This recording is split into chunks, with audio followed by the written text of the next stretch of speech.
അസ്സലാമു അലൈക്കും. കാലിക്കറ്റ് ഫ്ലേവേഴ്സിലേക്ക് എല്ലാവർക്കും സ്വാഗതം. അപ്പോൾ ഇന്ന് നമ്മൾ ഇഫ്താർ സ്പെഷ്യൽ ആയിട്ടുള്ള സിമ്പിൾ റെസിപ്പീസ് ആണ് ഷെയർ ചെയ്യുന്നത്. അപ്പോൾ വീഡിയോ ഫുള്ളായിട്ട് കണ്ടു നോക്കൂ. ഇഷ്ടമായാൽ ഉണ്ടാക്കി നോക്കിയിട്ട് അഭിപ്രായങ്ങളൊക്കെ അറിയിക്കട്ടോ. ബിസ്മില്ലാ. നമ്മളെ പാലടക്ക് വേണ്ടിയിട്ട് ഞാനിതൊരു കപ്പ് പച്ചരി നന്നായിട്ട് സോക്ക് ചെയ്തെടുത്തിട്ടുണ്ട്. ഞാനൊരു 3 മണിക്കൂർ മുമ്പ് തന്നെ നന്നായിട്ട് വെള്ളത്തിൽ കുതിർത്ത് വെച്ചതായിരുന്നു. അപ്പം അത്യാവശ്യം നന്നായിട്ട് തന്നെ അരി കുതിർന്നിട്ടുണ്ട്. ഇനി നമുക്കത് അങ്ങോട്ട് അരച്ചെടുക്കാം. അരിയൊക്കെ കഴുകി വെള്ളമൊക്കെ വാർത്തിയെടുത്തതിന് ശേഷം മിക്സിന്റെ ജാറിലേക്ക് ഇട്ട് കൊടുക്കുകയാണ്.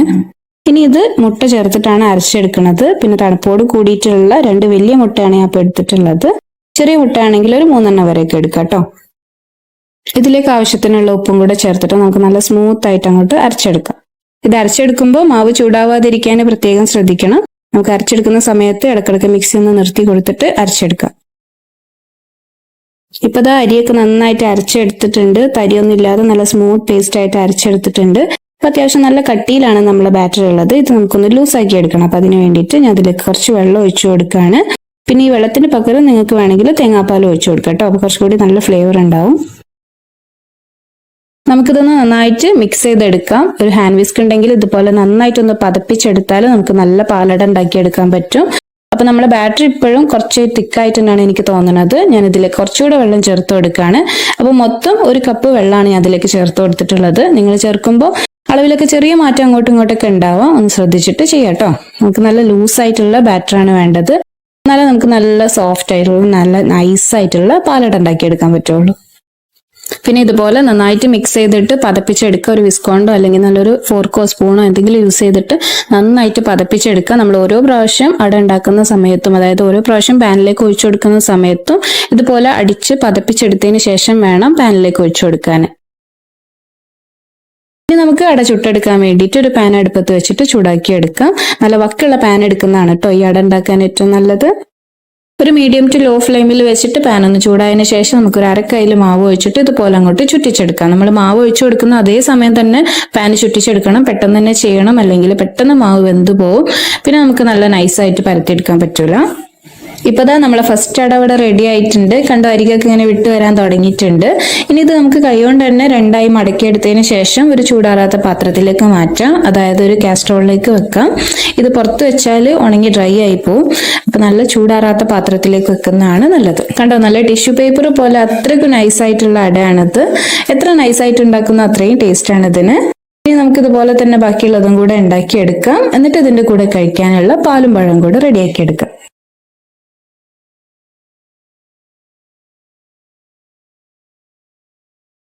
നമുക്കിനി ഇതിന്റെ കൂടെ കഴിക്കാനുള്ള പാലും പഴവും റെഡിയാക്കി എടുക്കണം. അപ്പൊ അതിന് വേണ്ടിയിട്ട് ഞാനിത് 2 ഫിലിപ്പീനോ പഴമാണ് എടുത്തിട്ടുള്ളത്. നമ്മളെ നാട്ടിൽ കിട്ടുന്ന നല്ല ചെറുപഴമാണ് കേട്ടോ ഏറ്റവും ബെസ്റ്റ്. നല്ല മൈസൂർ പഴമോ പൂവൻപഴമോ ഏതായാലും കുഴപ്പമില്ല. അതൊന്ന് ഉടച്ചു കൊടുക്കുക. അതുപോലെ കൈ കൊണ്ട് നന്നായിട്ട് ഉടച്ചെടുക്കുക. സ്പൂൺ വെച്ചിട്ടൊന്ന് മാഷ് ചെയ്തെടുക്കരുത്. നമുക്ക് ചെറിയ ചെറിയ പീസസ് ആയിട്ട് ഇതിന് കിട്ടണം. അപ്പോഴാണ് ഇതിന് ടേസ്റ്റ് ഉണ്ടാവുക.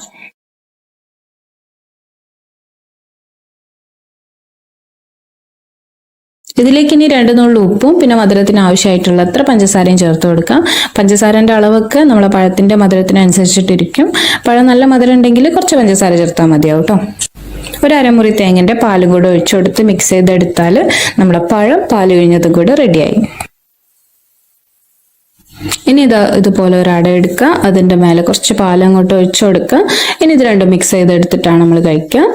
കാണുമ്പോൾ നിങ്ങൾക്ക് ഇതൊരു ദോശ പോലൊക്കെ തോന്നും, പക്ഷെ ഇത് വേറെ തന്നെ ഒരു ടേസ്റ്റാണ്. നിങ്ങൾ ഇത് ഉണ്ടാക്കി നോക്കുക, ട്രൈ ചെയ്ത് നോക്കുക.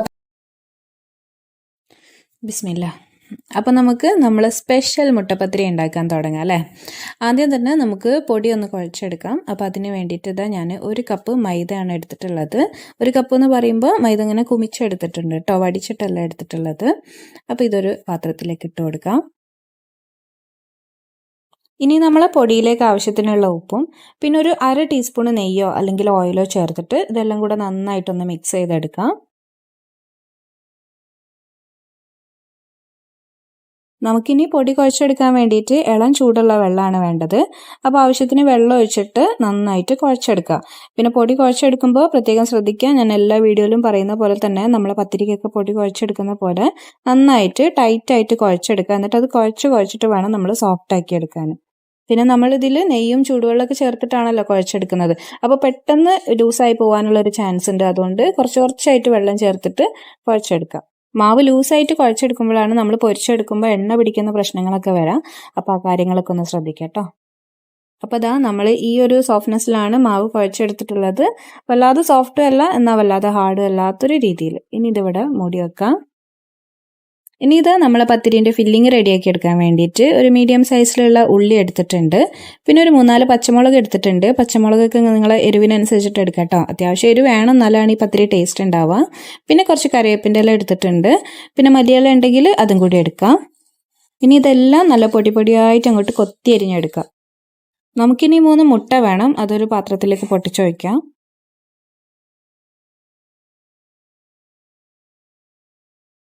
ഇനി ഇതിലേക്ക് നമ്മൾ അരിഞ്ഞു വെച്ചിട്ടുള്ള ഉള്ളിയും പച്ചമുളകും കറിവേപ്പിൻ്റെ ഇലയൊക്കെ ചേർത്ത് കൊടുക്കാം. പിന്നെ മല്ലിയില ഉണ്ടെങ്കിൽ അതും കൂടെ ചേർക്കാം കേട്ടോ. എൻ്റെ കയ്യിലിപ്പോൾ ഇല്ലാത്തതുകൊണ്ടാണ് ഞാനത് ചേർക്കാത്തത്. ഞാനിപ്പോൾ ഇത്ര ഉള്ളി ബാക്കി വെച്ചിട്ടുണ്ട്. നമുക്കിതൊന്ന് മിക്സ് ചെയ്തിട്ട് ആവശ്യമുണ്ടെങ്കിൽ ചേർക്കാം. പിന്നെ ഇതിൻ്റെ അളവൊക്കെ നിങ്ങളെ ഇഷ്ടത്തിനനുസരിച്ചിട്ട് മാറ്റം വരുത്താം കേട്ടോ. ഉള്ളി ഇത്ര അധികം ചേർക്കാൻ താല്പര്യമില്ലെങ്കിൽ ഇത്ര അധികം ചേർക്കണം എന്നില്ല. അതേപോലെ തന്നെ പച്ചമുളകും. പക്ഷെ എനിക്ക് കുറച്ച് നല്ല എരിവിലും കുറച്ചധികം ഉള്ളി ചേർത്തിട്ടൊക്കെയാണ് ഇഷ്ടം. ഇനി നമുക്ക് ആവശ്യത്തിനുള്ള ഉപ്പും കൂടെ ചേർത്തിട്ട് നന്നായിട്ട് അങ്ങോട്ട് മിക്സ് ചെയ്തെടുക്കാം.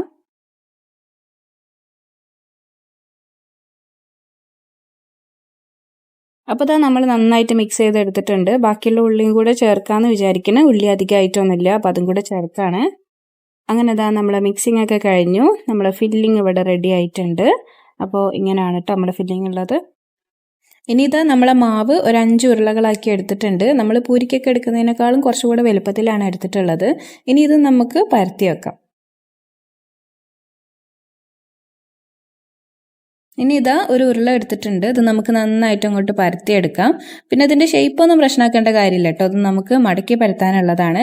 നമ്മളെ കണ്ണച്ചപത്തിരിയിലൊക്കെ ചെയ്തല്ലോ, നമ്മൾ സ്ക്വയർ ടൈപ്പിൽ മടക്കിയിട്ട് പരത്തിയെടുത്തല്ലോ, അതേപോലെയാണ് നമുക്കിതിലും മടക്കി പരത്തണം. അപ്പോൾ നമ്മൾ നന്നായിട്ട് പരത്തിയെടുത്തിട്ടുണ്ട്. ഇനി ഇതിൽ ഓയിൽ തേച്ചിട്ട് ഇതെങ്ങനെ മടക്കുന്നത് നോക്കാം. അപ്പോൾ നമ്മൾ കുറച്ച് ഓയിൽ തേച്ചെടുത്തിട്ടുണ്ട്. ഇനി സിമ്പിളായിട്ട് ഇതേപോലെ 2 സൈഡും ഇങ്ങനെ മടക്കിയെടുക്കാം. പിന്നെ ഈ മടക്കിൻ്റെ ഇടയിലും കുറച്ച് ഓയിൽ ഇങ്ങനെ തേച്ച് കൊടുക്കുക. അത് നമ്മളെ കയ്യിൽ തന്നെ ഓയിൽ ഉണ്ടാവും, അത് തന്നെ തേച്ച് കൊടുത്താൽ മതി. കുറേ അധികം ഒന്നും തേക്കണ്ട. അപ്പോൾ ബാക്കിയുള്ള 2 സൈഡും കൂടെ മടക്കി ഇങ്ങനെ സ്ക്വയർ ആക്കി എടുത്തിട്ടുണ്ട്.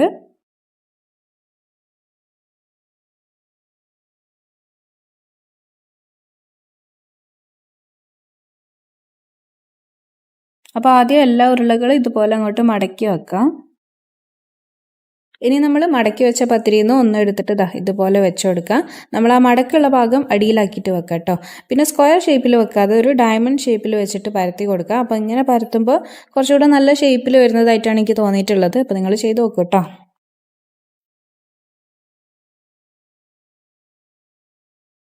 നമ്മളിത് മടക്കി പരത്തി എടുത്തിട്ടുണ്ട്. നമുക്ക് ചെറിയ സൈസിലാണ് കേട്ടോ വേണ്ടത്. കണ്ണച്ചപത്തിരിൻ്റെ അത്ര ഒരു സൈസ് വേണ്ട, എന്നാൽ പൂരിനേക്കാളും കുറച്ചുകൂടെ വലുപ്പത്തിൽ.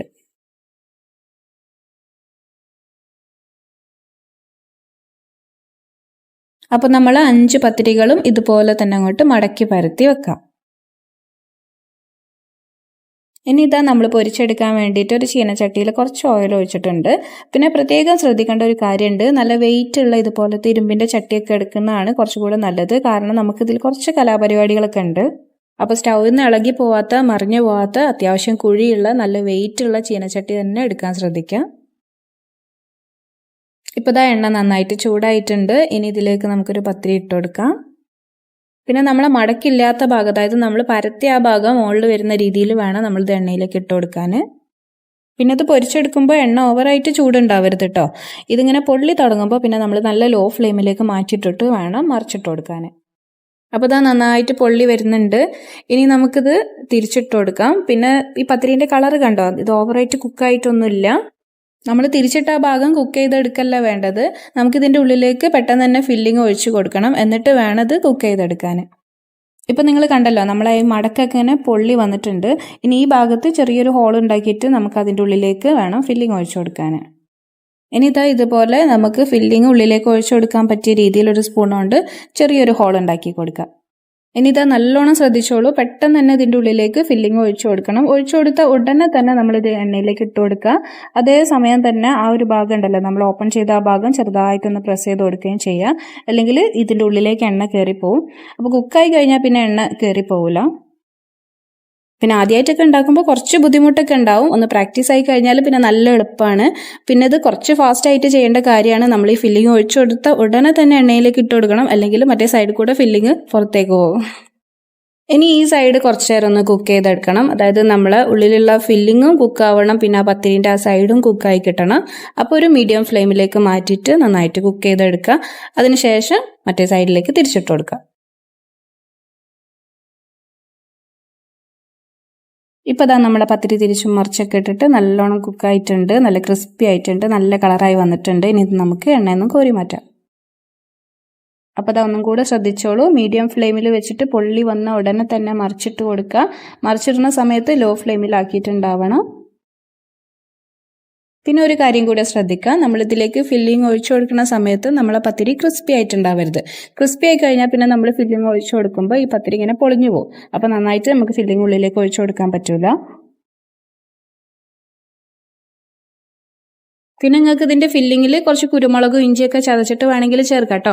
ഇവിടെ കുട്ടികൾക്ക് അതിൻ്റെ ഫ്ലേവറൊന്നും ഇഷ്ടമല്ല, അതുകൊണ്ടാണ്. പക്ഷേ അതൊക്കെ ചേർക്കുകയാണെങ്കിൽ കുറച്ചും കൂടി ടേസ്റ്റാണ്. അപ്പോൾ കാര്യങ്ങളൊക്കെ ക്ലിയർ ആയിട്ടുണ്ടാവുമെന്ന് വിചാരിക്കണം. കാണുമ്പോൾ കുറച്ച് ഡിഫിക്കൽട്ടായിട്ടൊക്കെ തോന്നും, പക്ഷെ ഉണ്ടാക്കി നോക്കുക, സിമ്പിളാണ്, നല്ല ടേസ്റ്റിയാണ്. പുറമെ നല്ല ക്രിസ്പി ആയിട്ടും ഉള്ളിൽ നല്ല സോഫ്റ്റ് ആയിട്ടുള്ള ഫില്ലിങ് വരുന്ന ഒരു നല്ലൊരു പത്തിരിയാണ്. പിന്നെ ഇത് ഉണ്ടാക്കി കഴിഞ്ഞതിന് ശേഷം മൂടി വെക്കരുത് കേട്ടോ. ഇത് നമ്മൾ എന്തെങ്കിലും പാത്രത്തിലൊക്കെ ഇട്ടിട്ട് മൂടി വെച്ചാൽ പിന്നെ തണുത്തു പോകും. അല്ലെങ്കിൽ നല്ല ക്രിസ്പി ആയിട്ട് തന്നെ കഴിക്കാൻ പറ്റും. കുറച്ച് നേരം നല്ല ക്രിസ്പി ആയിട്ടുണ്ടാവും. അപ്പോൾ അതാ ഉള്ളിൽ ഇതുപോലെ ഉണ്ടാവും, നല്ലോണം കുക്കായിട്ടൊക്കെ ഉണ്ട്. കഴിയുന്നതും നല്ല ചൂടോടെ തന്നെ സെർവ് ചെയ്യുക, ചൂടോടെ തന്നെ കഴിക്കുക. അതാണ് ഇതിൻ്റെ ഒരു ടേസ്റ്റ്. അപ്പോൾ എല്ലാവരും ട്രൈ ചെയ്ത് നോക്കണം, അതിനുശേഷം ഫീഡ്ബാക്ക്സ് അറിയിക്കണം, ശ്രദ്ധിച്ചിട്ടൊക്കെ ചെയ്യാം. ബിസ്മില്ലാ. അപ്പോൾ നമുക്ക് ആദ്യം അരി ഒന്ന് കുതിർത്ത് വെക്കണം. അതിന് വേണ്ടിയിട്ട് ഞാനിതവിടെ കുറച്ച് വെള്ളം ചൂടാക്കി എടുക്കുന്നുണ്ട്.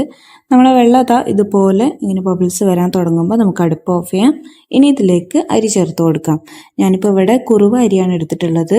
250 ml കപ്പിൽ 1 കപ്പ് കുറുവ അരി. നമ്മൾ സാധാരണ ചോറൊക്കെ വെക്കാൻ എടുക്കുന്ന അതേ അരി തന്നെയാണ്. ഇനി ഇതൊരു 5-6 മണിക്കൂറെങ്കിലും നന്നായിട്ട് കുതിർത്തെടുക്കണം. ഇപ്പോൾ നമ്മൾ നന്നായി കുതിർത്തെടുത്തിട്ടുള്ള അരി കഴുകി വെള്ളമൊക്കെ വാർത്തിയെടുത്തിട്ടുണ്ട്. ഇനി ഇത് നമുക്കൊന്ന് അരച്ചെടുക്കാം. അപ്പോൾ അതിന് വേണ്ടിയിട്ട് മിക്സിൻ്റെ ജാറിലേക്ക് ഇട്ട് കൊടുക്കുകയാണ്. ഇതിലേക്ക് ഇനി മധുരത്തിന് ആവശ്യമായിട്ടുള്ളത്ര പഞ്ചസാര ചേർത്ത് കൊടുക്കാം. ഞാനിപ്പോൾ ഇവിടെ ഒരു 6 ടേബിൾ സ്പൂൺ പഞ്ചസാര ചേർത്തിട്ടുണ്ട്. ഇതൊരു നേരിയ മധുരം ഉണ്ടാവുള്ളൂ. നിങ്ങൾക്ക് വേണമെങ്കിൽ 7-8 ടേബിൾ സ്പൂൺ വരെ പഞ്ചസാര ചേർത്ത് കൊടുക്കാം. ഇതിൻ്റെ കൂടെ തന്നെ ഒരു 1/4 കപ്പ് വെള്ളവും 2-3 ഏലക്കായ ചതച്ചെടുത്തതും കൂടെ ചേർത്തിട്ട് നന്നായിട്ട് അങ്ങോട്ട് അരച്ചെടുക്കാം. ഇപ്പോൾ ഇതാ നമ്മൾ നന്നായിട്ട് അരച്ചെടുത്തിട്ടുണ്ട്. ഇനി നിങ്ങൾക്ക് മിക്സിയിൽ 1/4 കപ്പ് വെള്ളം ചേർത്തിട്ട് അരച്ചെടുക്കാൻ പറ്റുന്നില്ലെങ്കിൽ 1 കപ്പ് വരെയൊക്കെ വെള്ളം ചേർത്ത് കൊടുക്കാം കേട്ടോ.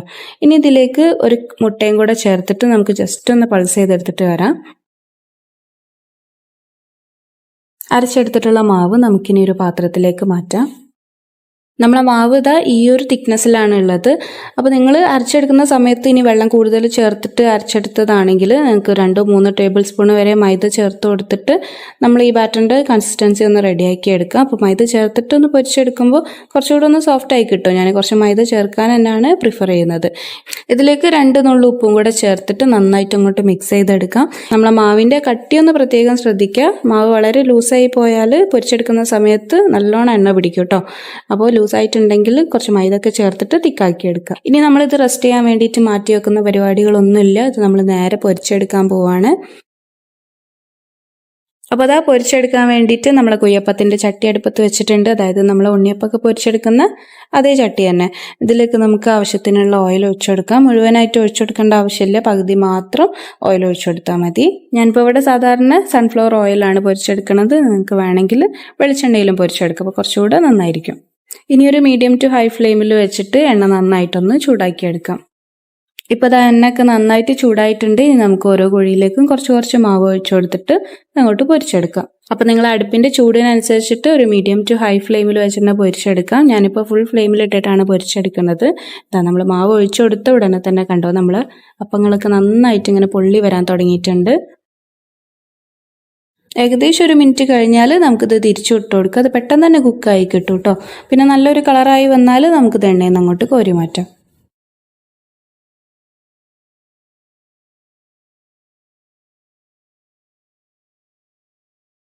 ഇപ്പോൾ അതാ നമ്മളെ ഫസ്റ്റ് സെറ്റ് കുയ്യപ്പം റെഡി ആയിട്ടുണ്ട്.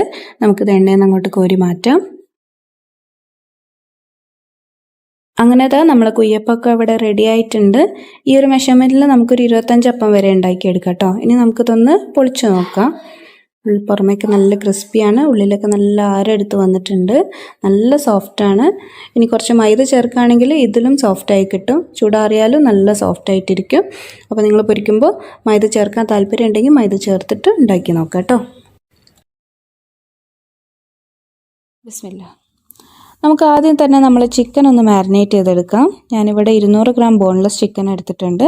ഇതിലേക്ക് 1 ടീസ്പൂൺ മുളക് പൊടി, 1/4 ടീസ്പൂൺ മഞ്ഞൾപ്പൊടി, കുറച്ച് പെരിഞ്ജീരകപ്പൊടി, ഉപ്പ്, 1/4 ടീസ്പൂൺ ഗരം മസാലപ്പൊടി, ഇത്രയൊക്കെ ചേർത്തിട്ട് നന്നായിട്ട് അങ്ങോട്ട് കുഴച്ച് വെക്കാം. ഇനി നമുക്ക് കുറച്ച് വെജിറ്റബിൾസും കൂടെ വേണം. അത് നിങ്ങളുടെ ഇഷ്ടത്തിനനുസരിച്ചിട്ട് എടുക്കാം.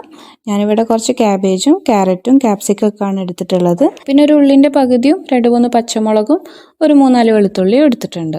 ഇനി ഇതൊരു പാൻ അടുപ്പത്ത് വെച്ചിട്ട് ചൂടാക്കി എടുത്തിട്ടുണ്ട്. ഇതിലേക്ക് നമുക്ക് ഒരു 4-5 ടേബിൾ സ്പൂണ് ഓയിൽ ഒഴിച്ചു കൊടുക്കാം. ഓയിൽ നല്ലോണം ചൂടായതിന് ശേഷം നമ്മൾ മാരിനേറ്റ് ചെയ്തെടുത്തിട്ടുള്ള ചിക്കൻ ഇട്ടിട്ട് നല്ലപോലെ അങ്ങോട്ട് ഫ്രൈ ചെയ്തെടുക്കാം. ഇപ്പോൾ തന്നെ നമ്മളെ ചിക്കനൊക്കെ ഫ്രൈ ആയി കിട്ടിയിട്ടുണ്ട്. ഇനി നമുക്കിതൊരു പ്ലേറ്റിലേക്ക് മാറ്റാം. ഇനി ഇതേ പാനിലേക്ക് തന്നെ നമുക്ക് അരിഞ്ഞെടുത്തിട്ടുള്ള വെളുത്തുള്ളി ചേർത്തിട്ട് ഒന്ന് ചെറുതായിട്ട് മൂപ്പിച്ചെടുക്കാം. പിന്നെ അത് നമ്മൾ അരിഞ്ഞെടുത്തിട്ടുള്ള ഉള്ളിയും പച്ചമുളകും കൂടെ ചേർത്തിട്ട് ചെറുതായിട്ടൊന്ന് വാട്ടിയെടുക്കുകയാണ്. അധികമൊന്നും നമ്മൾ താളിച്ചെടുക്കണില്ല, കളറൊന്നും മാറ്റിയെടുക്കേണ്ട ആവശ്യമില്ല. ചെറുതായിട്ടൊന്ന് വാടി കിട്ടുമ്പോൾ തന്നെ നമുക്ക് ക്യാബേജും ക്യാരറ്റും കൂടെ അങ്ങോട്ട് ചേർത്ത് കൊടുക്കാം. ഇനി ഇത് രണ്ടും കൂടെ ചെറുതായിട്ടൊന്ന് വാടി വരുമ്പോൾ നമുക്ക് ക്യാപ്സിക്കം കൂടെ അങ്ങോട്ട് ചേർത്ത് കൊടുക്കാം. ഞാനിതിലേക്ക് കുറച്ച് ഉപ്പ് ചേർത്ത് കൊടുക്കുകയാണ്. നമ്മൾ ചിക്കനിലും പാസ്തയിലും ഒക്കെ ഉപ്പ് ചേർക്കുന്നതാണ്. അപ്പോൾ ഇതിലേക്ക് വളരെ കുറച്ച് മാത്രം ഉപ്പ് ചേർത്ത് കൊടുത്താൽ മതി. നമ്മളെ ക്യാബേജും ക്യാരറ്റൊക്കെ ഒന്ന് വാടി കിട്ടിയിട്ടുണ്ട്. ഇനി ഇത് അരിഞ്ഞെടുത്തിട്ടുള്ള ക്യാപ്സിക്കം കൂടെ ചേർത്തിട്ട് അടുപ്പ് ഓഫ് ചെയ്യാണ്. ക്യാപ്സിക്കം പിന്നെ നമ്മൾ വാട്ടിയെടുക്കേണ്ട ആവശ്യമൊന്നുമില്ല, പെട്ടെന്ന് തന്നെ സോഫ്റ്റായി കിട്ടല്ലോ. ഇനി ഇതിലേക്ക് നമ്മൾ പൊരിച്ചെടുത്തിട്ടുള്ള ചിക്കൻ ഒന്ന് ചെറുതായിട്ട് പിച്ചി എടുത്തിട്ടുണ്ട്. ഇതും കൂടെ ചേർത്ത് കൊടുക്കുകയാണ്. ചിക്കൻ കുറച്ചധികം തന്നെ ചേർക്കണം കേട്ടോ. നമ്മൾ വെജിറ്റബിൾസ് എത്ര എടുത്തിട്ടുണ്ടോ അതേ കണക്കിന് തന്നെ ചിക്കൻ ചേർത്താലേ ടേസ്റ്റ് ഉണ്ടാവുള്ളൂ. ഇനി ഇതിൻ്റെ കൂടെ തന്നെ നിങ്ങൾക്ക് മല്ലിയില അരിഞ്ഞിട്ട് ചേർത്ത് കൊടുക്കാം. സ്പ്രിംഗ് ഓണിയൻ ഉണ്ടെങ്കിൽ അത് അരിഞ്ഞിട്ട് ചേർത്ത് കൊടുക്കാം. വേണമെങ്കിൽ കുറച്ച് സോയാ സോസ് ചേർത്ത് കൊടുക്കാം. അതൊക്കെ നിങ്ങളുടെ ടേസ്റ്റിനനുസരിച്ചിട്ട് മാറ്റം വരുത്താം. എല്ലാം കൂടെ നന്നായിട്ട് മിക്സ് ചെയ്തെടുത്തിട്ടുണ്ട്. ഇനി നമുക്ക് വേഗം മക്രോണി റെഡിയാക്കി എടുക്കണം. അതിന് വേണ്ടിയിട്ട് ഇതാ ഉപ്പിട്ടിട്ട് വെള്ളം തിളപ്പിച്ചെടുത്തിട്ടുണ്ട്. ഇതിലേക്ക് 1.5 കപ്പ് മക്രോണി ചേർത്തിട്ട് നമുക്ക് വേവിച്ചെടുക്കാം.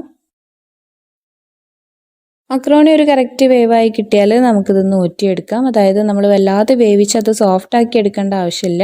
ഒരു 8-10 മിനിറ്റ് വരെ കുക്ക് ചെയ്തെടുത്താൽ മതി. അത് ഓരോ മക്രോണിക്ക് അനുസരിച്ചിട്ട് അതിൻ്റെ കുക്കിംഗ് ടൈമിൽ വ്യത്യാസം ഉണ്ടാവും. ഇനി നമുക്കൊരു മുട്ടൻ്റെ മിക്സ് റെഡിയാക്കി എടുക്കണം. അതിന് വേണ്ടിയിട്ട് ആ മിക്സിൻ്റെ ജാറിലേക്ക് 4 മുട്ട പൊട്ടിച്ചൊഴിക്കുകയാണ്. പിന്നെ അതൊരു 1/4 കപ്പ് പാലും കൂടെ ഒഴിച്ചു കൊടുക്കാം. ഇതിൻ്റെ കൂടെ തന്നെ നമുക്ക് ആവശ്യത്തിന് ഉപ്പും കുരുമുളകൊക്കെ ചേർത്ത് കൊടുക്കാം. ഒരു 2 ടേബിൾ സ്പൂൺ ടൊമാറ്റോ സോസും കൂടെ ഒഴിച്ചു കൊടുക്കാം.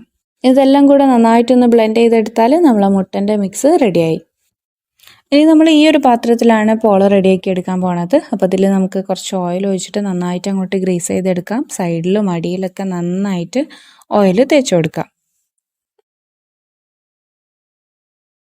നമുക്ക് ആദ്യം തന്നെ ഇതിലേക്ക് കുറച്ച് മക്രോണി ഇട്ട് കൊടുക്കാം. അതൊന്ന് ലെവൽ ചെയ്ത് ഒരു ലെയർ പോലെ ആക്കിയെടുക്കാം.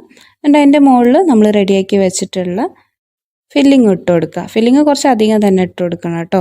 അത്യാവശ്യം ഫില്ലിംഗ് ഒക്കെ ഉണ്ടായാൽ തന്നെ ടേസ്റ്റ് ഉണ്ടാവുള്ളൂ. പിന്നെ ആരെങ്കിലും സബ്സ്ക്രൈബ് ചെയ്യാതെ കാണുന്നുണ്ടെങ്കിൽ ഇതപ്പം തന്നെ സബ്സ്ക്രൈബ് ചെയ്തോളി. ഇനി ഇതിൻ്റെ മുകളിൽ നമ്മൾ റെഡിയാക്കി വെച്ചിട്ടുള്ള മുട്ടൻ്റെ മിക്സ് കുറച്ച് അങ്ങോട്ട് ഒഴിച്ചു കൊടുക്കാം. ഇനി ഇതാ പിന്നെ മക്രോണിൻ്റെ ഒരു ലെയർ ഇട്ട് കൊടുക്കാം. അതിൻ്റെ മുകളിൽ ഫില്ലിങ് ഒരു ലെയർ വെച്ച് കൊടുക്കാം. അതിൻ്റെ മുകളിൽ കുറച്ചും കൂടെ മക്രോണി ഇട്ട് കൊടുക്കുകയാണ്. ഇനി നമ്മൾ ബാക്കിയുള്ള മുട്ടൻ്റെ മിക്സും കൂടെ അങ്ങോട്ട് ഒഴിച്ചു കൊടുക്കാം.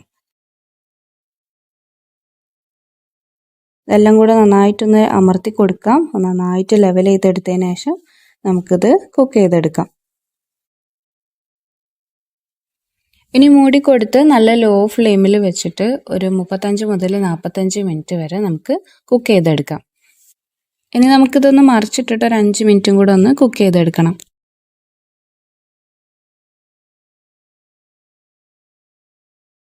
അപ്പോൾ ഞാനിതൊരു പാന് ചൂടാക്കി അതിൽ കുറച്ച് ഓയിൽ ഒഴിച്ചിട്ട് അതിലേക്ക് വെച്ച് കൊടുക്കുകയാണ്. നിങ്ങൾക്ക് വേണമെങ്കിൽ ആ സെയിം പാനിൽ തന്നെ മറിച്ചിട്ട് കൊടുക്കാം കേട്ടോ. എൻ്റെ പാനിൻ്റെ ഷേപ്പ് അടിയിൽ വീതി കുറഞ്ഞിട്ടും മേലേക്ക് വീതി കൂടിയിട്ടുമാണ്. അപ്പോൾ മറിച്ചിട്ടാൽ ശരിയായിട്ട് കിട്ടിയെന്ന് വരില്ല. അതുകൊണ്ടാണ് ഞാൻ വേറെ പാനിൽ തന്നെ മറിച്ചിട്ട് കൊടുക്കുന്നത്. അങ്ങനത്തെ നമ്മൾ നല്ല മക്രോണി പോള ഇവിടെ റെഡി ആയിട്ടുണ്ട്. നിങ്ങൾക്ക് എല്ലാവർക്കും ഇഷ്ടമാവുമെന്ന് വിചാരിക്കണേ. വീഡിയോ ലൈക്ക് ചെയ്തിട്ടില്ലെങ്കിൽ ഇതപ്പം തന്നെ ലൈക്ക് ചെയ്തോളി. അപ്പോൾ നമ്മൾ മുട്ട കബാബിന് വേണ്ടിയിട്ട് ഞാനിതവിടെ 1 കപ്പ് നിറച്ചും കടലപ്പരിപ്പ് എടുത്ത് വെച്ചിട്ടുണ്ട്. ഇതിൻ്റെ വെയിറ്റ് നോക്കുകയാണെങ്കിൽ ഏകദേശം ഒരു 250 ഗ്രാമിൻ്റെ അടുത്ത് വരും. നിങ്ങൾക്ക് 250 ഗ്രാം തന്നെ കടലപ്പരിപ്പ് എടുക്കാം. അതേപോലെ തന്നെ ഒരു 250 ഗ്രാം ഇറച്ചിയും എടുത്തിട്ടുണ്ട്. എല്ലില്ലാത്ത ഇറച്ചിയാണ് കേട്ടോ എടുത്തിട്ടുള്ളത്. ഇറച്ചിയും കടലപ്പരിപ്പും നമുക്ക് ഒരേ അളവിൽ തന്നെ എടുക്കാം. ഇനി ഇത് രണ്ടും കൂടെ നമുക്കൊന്ന് വേവിച്ചെടുക്കണം. അപ്പോൾ അതിന് വേണ്ടിയിട്ട് നമ്മൾ പ്രഷർ കുക്കർ എടുത്തിട്ടുണ്ട്. ഇതിലേക്ക് കഴുകി വൃത്തിയാക്കി എടുത്തിട്ടുള്ള നമ്മൾ കടലപ്പരിപ്പ് ചേർത്ത് കൊടുക്കാം. അതേപോലെ തന്നെ ഇറച്ചിയും കൂടെ ഇട്ട് കൊടുക്കാം. ആവശ്യത്തിന് ഉപ്പും കൂടെ ചേർക്കുകയാണ്. പിന്നെ അതൊരു 1.25 കപ്പ് വെള്ളം കൂടെ ഒഴിച്ചിട്ട് നമുക്കൊരു 3-4 വിസിലടിച്ചിട്ട് നല്ലപോലെ വേവിച്ചെടുക്കാം.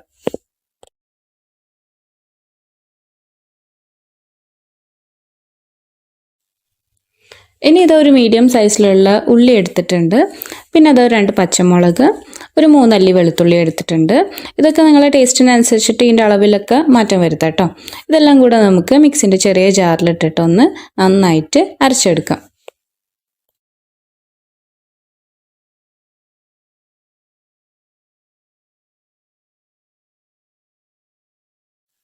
നമ്മൾ അരച്ചെടുത്തിട്ടുള്ള ഉള്ളിൻ്റെ പേസ്റ്റ് നമുക്കൊരു പാത്രത്തിലേക്ക് മാറ്റാം. ഇനി ഇത് ഞാനൊരു പിടി പുതിനയില എടുത്തിട്ടുണ്ട്. അതേപോലെ തന്നെ ഒരു പിടി മല്ലിയില എടുത്തിട്ടുണ്ട്. ഇതിൻ്റെ അളവൊക്കെ നിങ്ങളുടെ ടേസ്റ്റിനനുസരിച്ചിട്ട് മാറ്റം വരുത്താം. ഇത് രണ്ടും കൂടെ ഞാൻ നല്ല നേരിയതായിട്ട് അരിഞ്ഞെടുത്തിട്ടാണ് നമ്മൾ മിക്സിയിലേക്ക് ചേർത്ത് കൊടുക്കുന്നത്. നിങ്ങൾക്ക് വേണമെങ്കിൽ നമ്മൾ ഉള്ളി അരച്ചെടുത്തല്ലോ അതിൻ്റെ കൂടെ തന്നെ ഇട്ടിട്ട് അരച്ചെടുത്തിട്ടും ചേർത്ത് കൊടുക്കാം. ഇപ്പോൾ ഇതാ നമ്മൾ ഇറച്ചിയും പരിപ്പൊക്കെ നന്നായിട്ട് വെന്ത് കിട്ടിയിട്ടുണ്ട്. ഇതൊന്ന് നമുക്ക് ഇറച്ചിൻ്റെ പീസസൊക്കെ എടുത്ത് മാറ്റാം. എന്നിട്ട് ഇതാ നമ്മൾ നേരത്തെ ഉള്ളി അരച്ചെടുത്തിട്ടുള്ള അതേ ജാറിലേക്ക് ഇട്ടിട്ട് തന്നെ ചെറുതായിട്ടൊന്ന് ക്രഷ് ചെയ്തെടുക്കാം. അപ്പോൾ ഇതാ ക്രഷ് ചെയ്തെടുത്തിട്ടുള്ള ഇറച്ചിയും കൂടെ നമ്മൾ ഈ പാത്രത്തിലേക്ക് അങ്ങോട്ട് ഇട്ട് കൊടുക്കുകയാണ്. പിന്നെ അത് നമ്മളെ പരിപ്പ് നല്ലപോലെ വെന്ത് കിട്ടിയിട്ടുണ്ട്. ഇത് നമുക്ക് കയ്യിലുകൊണ്ട് തന്നെ നല്ലോണം ഉടച്ചെടുക്കാൻ പറ്റും. എന്നാലും നമുക്കിത് മിക്സിൻ്റെ ജാറിലിട്ടിട്ട് നല്ലപോലെ ഒന്ന് അരച്ചെടുക്കാം. കാരണം നമ്മളിത് ഉടച്ചെടുത്തിട്ട് ഏതെങ്കിലും പരിപ്പ് ഉടയാത്തത് ഉണ്ടെങ്കിൽ നമ്മളെ കബാബ് പൊരിച്ചെടുക്കുന്ന സമയത്ത് അത് പൊട്ടി പോകാനൊക്കെ ചാൻസ് ഉണ്ട്. അതുകൊണ്ട് നമുക്കിത് മിക്സിൻ്റെ ജാറിലിട്ടിട്ട് നല്ലപോലെ അങ്ങോട്ട് അരച്ചെടുക്കാം. അപ്പോൾ അത് അരച്ചെടുത്തിട്ടുള്ള പരിപ്പും കൂടെ നമ്മൾ മിക്സിയിലേക്ക് അങ്ങോട്ട് ഇട്ട് കൊടുത്തിട്ടുണ്ട്. ഇപ്പോൾ കാണുമ്പോൾ പരിപ്പ് വല്ലാതെ ലൂസായി പോലെ തോന്നുന്നുണ്ടാവും. ഞാനിതിൽ വെള്ളമൊന്നും ചേർക്കാതാണ് അരച്ചെടുത്തത്. നല്ല ചൂടോടെ അരച്ചെടുത്തത് കൊണ്ടാണ് ഇത്ര ലൂസായി കാണുന്നത്. ചൂടാറുമ്പോൾ ഇതൊന്ന് തിക്കായി വരും. ഇനി നമ്മൾ ഈ കബാബിൻ്റെ മിക്സ് കൈ കൊണ്ട് തന്നെ നന്നായിട്ട് അങ്ങോട്ട് കുഴച്ചെടുക്കാം. അപ്പോൾ ഇതാ നമ്മളെ കബാബിൻ്റെ മിക്സ് ഇവിടെ റെഡി ആയിട്ടുണ്ട്. നമ്മളെ പരിപ്പൊക്കെ അത്യാവശ്യത്തിന് വെന്തിട്ടുണ്ടെന്നും നല്ലോണം ഉടഞ്ഞ് അരിഞ്ഞ് കിട്ടിയിട്ടുണ്ട് എന്നൊക്കെ ഉറപ്പ് വരുത്താം. അല്ലെങ്കിൽ പിന്നെ നമ്മളിത് പൊരിച്ചെടുക്കുന്ന സമയത്ത് ഉരുട്ടിയെടുക്കുന്ന സമയത്തൊക്കെ ബുദ്ധിമുട്ടാവും. ഇനി ഇതാ കയ്യിൽ കുറച്ച് ഓയിൽ തേച്ച് കൊടുക്കുക അല്ലെങ്കിൽ ഒന്ന് നനച്ചെടുക്കുകയോ ചെയ്യാം. എന്നിട്ട് ഇതാ നമ്മൾ റെഡിയാക്കി എടുത്തിട്ടുള്ള മിക്സൊന്നും ഒരു ചെറിയ ഉരുള എടുത്തിട്ട് നല്ലപോലെ ഉരുട്ടി നന്നായിട്ട് അങ്ങോട്ട് പരത്തിയെടുക്കാം. ഇനി ഇതിൻ്റെ നടുവിലായിട്ട് പുഴുങ്ങിയ മുട്ടൻ്റെ ഒരു ചെറിയ പീസ് വെച്ച് കൊടുക്കുകയാണ്. ഞാനൊരു മുട്ട 6 പീസാക്കിയിട്ട് കട്ട് ചെയ്തെടുത്തിട്ടുണ്ട്. വലിയ സൈസിലുള്ള മുട്ട ആണെങ്കിൽ 6 കട്ട് ചെയ്തെടുക്കുക, ചെറുതാണെങ്കിൽ 4 പീസായിട്ട് കട്ട് ചെയ്തെടുക്കുക. ഇനി മുട്ടൻ്റെ പീസ് നല്ല പോലെ കവർ ചെയ്യുന്ന രീതിയിൽ നമുക്ക് ഉരുട്ടിയെടുക്കാം. നമ്മൾ സാധാരണ ഉന്നക്കായൊക്കെ ഉരുട്ടിയെടുക്കല്ലോ അതേപോലെ, അല്ലെങ്കിൽ നമുക്ക് ഇഷ്ടമുള്ള ഷേപ്പിലാക്കിയിട്ട് കവർ ചെയ്തെടുക്കാം. ഈ മുട്ടൻ്റെ പീസ് നല്ല പോലെ കവർ ചെയ്യുന്ന രീതിയിൽ വേണം ഉരുട്ടിയെടുക്കാൻ. ഈ മല്ലിച്ചപ്പും പുതിനയൊക്കെ അരച്ച് ചേർക്കുകയാണെങ്കിൽ നമുക്ക് കുറച്ചുകൂടി എളുപ്പത്തിൽ തന്നെ ഉരുട്ടിയെടുക്കാൻ പറ്റും.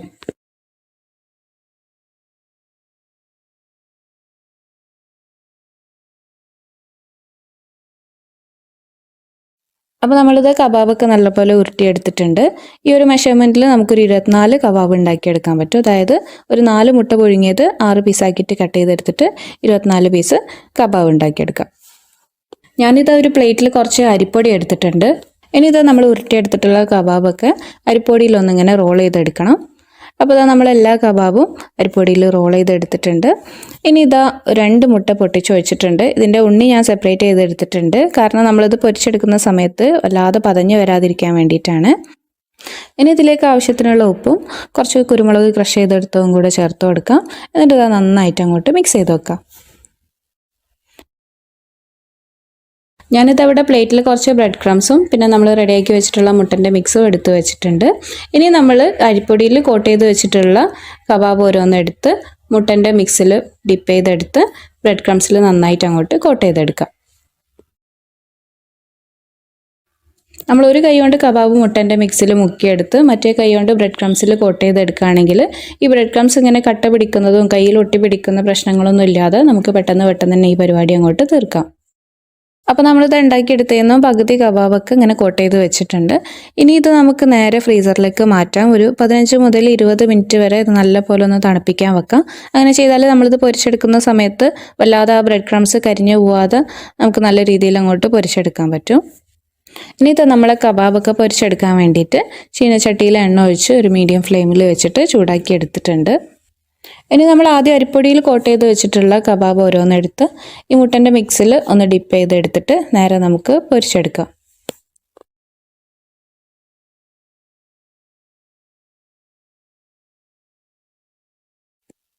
ഒരു മീഡിയം ഫ്ലെയിമിൽ വെച്ച് തിരിച്ചും മറിച്ചൊക്കെ ഇട്ട് കൊടുത്ത് നല്ലൊരു കളറായി വരുമ്പോൾ നമുക്കിത് എണ്ണയിൽ നിന്ന് അങ്ങോട്ട് കോരി മാറ്റാം.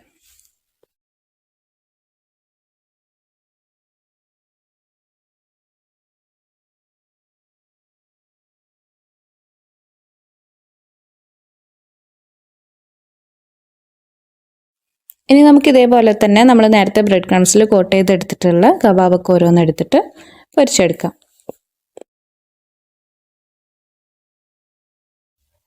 അപ്പോൾ നമ്മൾ നല്ല ക്രിസ്പി ആയിട്ടുള്ള എഗ് കബാബും റെഡി ആയിട്ടുണ്ട്. ഇനി ഇതിലേക്ക് ഡിപ്പായിട്ട് ഒരു പുതിന ചട്നിയും കൂടെ റെഡിയാക്കി എടുക്കുന്നുണ്ട്. നല്ല സിമ്പിളായിട്ട് ഉണ്ടാക്കാൻ പറ്റുന്ന ഒരു ചട്നിയാണ്. അപ്പോൾ അതിന് വേണ്ട ഇൻഗ്രീഡിയൻസ് ആണ് ഞാൻ എടുത്തു വെച്ചിട്ടുള്ളത്.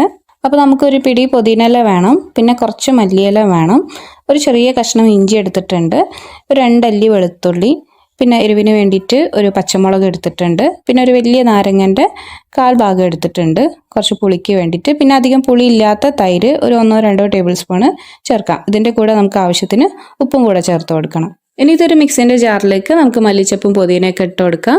പച്ചമുളകൊന്ന് പൊട്ടിച്ചിട്ട് കൊടുക്കുക. ഇഞ്ചി വെളുത്തുള്ളിയൊക്കെ ചെറുതായിട്ടൊന്ന് അരിഞ്ഞിട്ട് കൊടുക്കുക. ചെറുനാരങ്ങ നന്നായിട്ടൊന്ന് പിഴിഞ്ഞൊഴിക്കാം. കൂടെ തന്നെ ഒരു ടേബിൾ സ്പൂൺ നിറച്ചും തൈരും കൂടെ ചേർത്ത് കൊടുക്കുകയാണ്. ആവശ്യത്തിനുള്ള ഉപ്പും കൂടെ ചേർത്ത് എല്ലാം കൂടെ അങ്ങോട്ട് നന്നായിട്ട് അരച്ചെടുക്കാം. അപ്പോൾ അത് നമ്മളെ നല്ല പുതിന ചട്നിയും കൂടെ റെഡി ആയിട്ടുണ്ട്. അപ്പോൾ നിങ്ങൾ ഇതുവരെ എഗ് കബാബ് ഇതുപോലെ ഉണ്ടാക്കി നോക്കിയിട്ടില്ലെങ്കിൽ എന്തായാലും ഒന്ന് ട്രൈ ചെയ്ത് നോക്കണം. ബിസ്മില്ല. അപ്പോൾ നമുക്ക് ആദ്യം തന്നെ ഒരു കറി റെഡിയാക്കി എടുക്കണം. അപ്പോൾ അതിന് വേണ്ടിയിട്ട് ഒരു പാത്രം അടുപ്പത്ത് വെച്ചത് ചൂടായിട്ടുണ്ട്. ഇതിലേക്ക് കുറച്ച് ഓയിൽ ഒഴിച്ചു കൊടുക്കുകയാണ്. അപ്പോൾ ഓയിലൊന്ന് ചൂടായതിന് ശേഷം നമുക്കിതിലേക്ക് ഒരു ഉള്ളി കൊത്തി അരിഞ്ഞെടുത്തതും 2-3 പച്ചമുളക് അരിഞ്ഞെടുത്തതും കുറച്ച് ഇഞ്ചി വെളുത്തുള്ളി ചതച്ചെടുത്തതും ഇതിൻ്റെ കൂടെ തന്നെ ആവശ്യത്തിനുള്ള ഉപ്പും കൂടെ ചേർത്തിട്ട് നന്നായിട്ട് അങ്ങോട്ട് താളിച്ചെടുക്കാം. ഇതൊക്കെ ഒന്ന് താളിക്കിട്ടുന്ന സമയം കൊണ്ട് നമ്മളിത് വേറൊരു അടുപ്പിൽ പാസ്ത വേവിച്ചെടുക്കാനുള്ള വെള്ളം തിളപ്പിക്കാൻ വെച്ചിട്ടുണ്ട്. ഇതിലേക്ക് ആവശ്യത്തിനുള്ള ഉപ്പും കുറച്ച് ഓയിലും കൂടെ ഒഴിച്ചു കൊടുത്തിട്ടുണ്ട്. ഇപ്പോൾ ഇതാ നമ്മളെ ഉള്ളിയൊക്കെ ഒന്ന് താളി കിട്ടിയിട്ടുണ്ട്. ഇനി ഇതിലേക്ക് ചേർത്ത് കൊടുക്കാനുള്ള 2 ഇൻഗ്രീഡിയൻസ് ആണ്. ഒന്ന് ടൊമാറ്റോ പേസ്റ്റും പിന്നെ ഈ ഒരു മസാലപ്പൊടിയും. അപ്പോൾ ഈ ഒരു മസാലപ്പൊടി എന്ന് പറയുന്നത് നമുക്ക് കബ്സക്കും മന്തിക്കൊക്കെ യൂസ് ചെയ്യാൻ പറ്റുന്ന മസാലപ്പൊടിയാണ്. ഇതിൻ്റെ ഇൻഗ്രീഡിയൻസ് എന്ന് പറയുന്നത് നമ്മളെ കബ്സ മസാലേൻ്റെ ഒക്കെ ഒരു ഇൻഗ്രീഡിയൻസ് ആണ്. അപ്പോൾ നിങ്ങളുടെ കയ്യിൽ ഇനി കബ്സ മസാല ഉണ്ടെങ്കിൽ അത് ചേർത്ത് കൊടുക്കാം, അല്ലെങ്കിൽ ഈ ഒരു ഇൻഗ്രീഡിയൻസ് ഒക്കെ ഒന്ന് പൊടിച്ചെടുത്തിട്ട് ചേർത്ത് കൊടുത്താലും മതി. അപ്പോൾ അത് അധികം മസാലപ്പൊടിയൊന്നും ചേർത്ത് കൊടുക്കണ്ട, വെറും 2 ടേബിൾ സ്പൂൺ മാത്രം മസാലപ്പൊടി ചേർത്ത് കൊടുത്താൽ മതി. പിന്നെ നമ്മൾ ടൊമാറ്റോ പേസ്റ്റും കൂടെ ചേർത്ത് കൊടുക്കുകയാണ്. അപ്പോൾ ടൊമാറ്റോ പേസ്റ്റിന് പകരം തക്കാളി ജ്യൂസ് അടിച്ചിട്ട് ചേർക്കണമെങ്കിൽ അങ്ങനെയും ചേർക്കുക. ടേസ്റ്റിന് കുറവൊന്നും ഉണ്ടാവില്ല, പക്ഷേ ടേസ്റ്റിൽ ചെറിയൊരു വ്യത്യാസം ഉണ്ടാവും. ഇതിൽ മെയിനായിട്ട് വരുന്നൊരു ടേസ്റ്റാണ് ഈ ടൊമാറ്റോ പേസ്റ്റിൻ്റെ ടേസ്റ്റ്. അപ്പോൾ നിങ്ങളിനി തക്കാളി ജ്യൂസ് അടിച്ചിട്ട് ചേർത്ത് കൊടുക്കുകയാണെങ്കിൽ കുറച്ച് പുളി മുന്നിട്ട് നിൽക്കുന്ന രീതിയിൽ കുറച്ചധികം തക്കാളി തന്നെ ചേർത്ത് കൊടുക്കാൻ ശ്രദ്ധിക്കാം കേട്ടോ. ഇനി ഇതിലേക്ക് ചിക്കനും കൂടെ ചേർത്ത് കൊടുക്കുകയാണ്. ഞാനിപ്പോൾ എല്ലോട് കൂടിയിട്ടുള്ള ചിക്കൻ പീസസാണ് എടുത്തിട്ടുള്ളത്. അതാണ് കുറച്ചുകൂടെ ടേസ്റ്റ്. നിങ്ങൾക്ക് താല്പര്യം ഇല്ലെങ്കിൽ ബോൺലെസ് ആയിട്ടുള്ള പീസസ് ചേർത്ത് കൊടുക്കാം. ഒരു 3 കപ്പ് വെള്ളം കൂടെ ഒഴിച്ച് നമുക്കിത് നന്നായിട്ട് അങ്ങോട്ട് വേവിച്ചെടുക്കാം. നിങ്ങൾക്ക് വേണമെങ്കിൽ ഈ കറി ഉണ്ടാക്കുന്ന സ്റ്റെപ്പ് കുക്കറിലും ചെയ്യാം കേട്ടോ. ഇനി നമുക്ക് പാസ്തൻ്റെ കാര്യങ്ങൾ നോക്കാം. അപ്പോൾ ഞാനിത് ഈ ഒരു ഷേപ്പിലുള്ളത് പെന്നി ഷേപ്പിലുള്ള പാസ്തയാണ് എടുത്തിട്ടുള്ളത്. ഇത് കുറച്ച് കട്ടിയുള്ള ടൈപ്പാണല്ലോ. ഏത് പാസ്ത വേണമെങ്കിലും എടുക്കുക, പക്ഷേ കുറച്ച് കട്ടിയുള്ള ഇതേപോലത്തെ ടൈപ്പ് പാസ്തയാണ് കുറച്ചുകൂടെ നന്നായിട്ട് തോന്നിയിട്ടുള്ളത്.